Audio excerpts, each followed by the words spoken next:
السلام علیکم ورحمۃ اللہ وبرکاتہ۔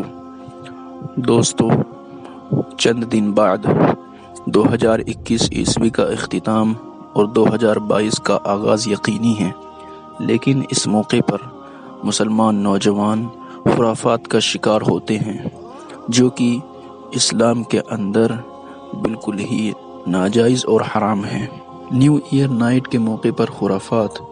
نیو ایئر نائٹ کے موقع پر رقص و سرور، شراب و کباب اور گل گپاڑے کی محفلیں، ہوائی فائرنگ، آتش بازی اور نشے کی حالت میں ڈرائیونگ اور دیگر خرافات شرعاً ناجائز ہونے کے ساتھ ساتھ ایک فلاحی معاشرے کو تباہی کے دہانے پر پہنچانے کی گہری سازش ہے۔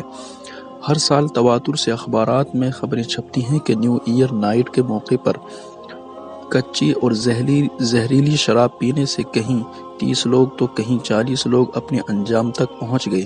ہوائی فائرنگ اور آتش بازی سے 20 جگہ ناگہانی اموات کی خبریں آتی ہیں، اور نشے کی حالت میں ڈرائیونگ بھی خوفناک حادثات کا شکار بنتی ہے۔ لیکن ان سب کے باوجود بھی ہم بحیثیت قوم اپنے آپ کو برباد کرنے پر تلے ہوئے ہیں۔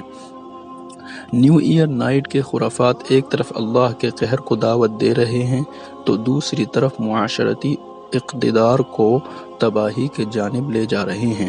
اللہ تبارک و تعالی قرآن کریم میں فرماتے ہیں، رحمان کے بندے وہ ہیں جو جھوٹ اور باطل کاموں میں شریک نہیں ہوتے، اور جب بیہودہ کاموں کے پاس سے گزرتے ہیں تو دامن بچاتے ہوئے نہایت وقار اور متانت کے ساتھ گزر جاتے ہیں۔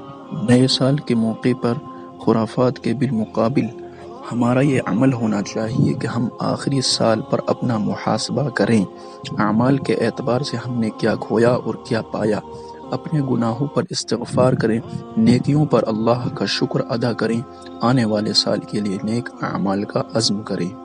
اگر آپ کو میری ویڈیو اچھی لگے تو لائک کریں اور شیئر کریں، اور ہمارے چینل کو سبسکرائب کریں۔ السلام علیکم ورحمۃ اللہ وبرکاتہ۔